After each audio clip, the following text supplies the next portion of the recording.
ఏదైతే ఈ చేత్తో దానం చేస్తామో ఇదే చేతిలో మనం అక్షయమైన సంపదను పొందుతాం. జలదానం. సర్వతీర్థాల్లోనూ స్నానం చేస్తే వచ్చే ఫలం, అన్ని దానాల వల్ల వచ్చే ఫలం ఒక్క జలదానం చేస్తే వస్తుంది. వేసవి కాలంలో వచ్చే వైశాఖ మాసంలో ఎండనబడి వెళ్లే బాటసార్ల కోసం ఒక కుండతో నీళ్లు ఏర్పాటు చేసి అడిగిన వారికి నీరందిస్తే అదే జలదానం. అన్నదానం. అన్ని దానాల్లోకెల్లా అన్నదానం ఉత్తమమైనది అని చెప్తూ ఉంటారు. అన్నదానం చేస్తే పితృదేవతలు సంతృప్తి పొందుతారు అని కూడా చెప్తూ ఉంటారు. వస్త్రదానం. వైశాఖ మాసంలో ఎండ వేడిమితో బాధపడే వారికి వస్త్రదానం ఇచ్చినట్లయితే ఆ దాత పూర్ణ ఆయుర్దాయంతో ఉంటారని, ముక్తి పొందుతారని చెప్తారు.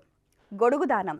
ఎండవాలానికి పనికొచ్చే గొడుగుని దానం చేసిన వారికి ఆది భౌతిక ఆది దైవిక దోషాలు పోయి దుఃఖాలు నివారమవుతాయని చెప్తారు.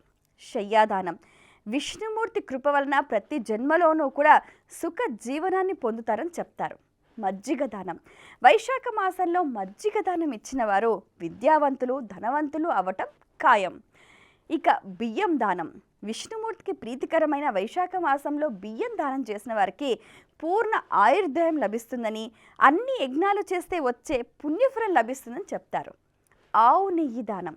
స్వచ్ఛమైన ఆవు నేతిని దానం చేస్తే అశ్వమేధ యాగం చేసిన పుణ్యఫలం, అలాగే వీటితో పాటు విష్ణు సాయుధ్యం కూడా లభిస్తుందని చెప్తారు.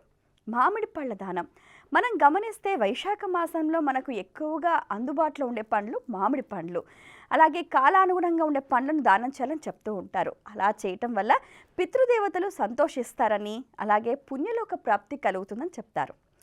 పానకం నిండిన కుండని దానం చేస్తే 100 సార్లు గయాశ్రాద్ధం చేసిన ఫలితం కలుగుతుంది. తద్వారా పితరులు కూడా తరిస్తారని చెప్తారు.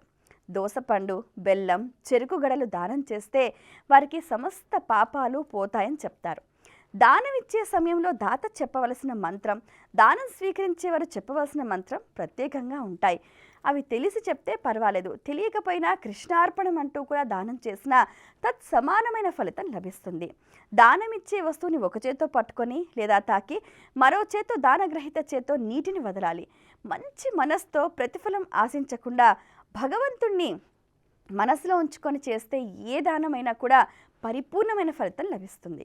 ఈ మాసంలో బ్రాహ్మణులకు గంధం, పూలు, పానకం, బెల్లం నీరు కలిపినది, కదలీ ఫలాలు దానంగా ఇవ్వాలి.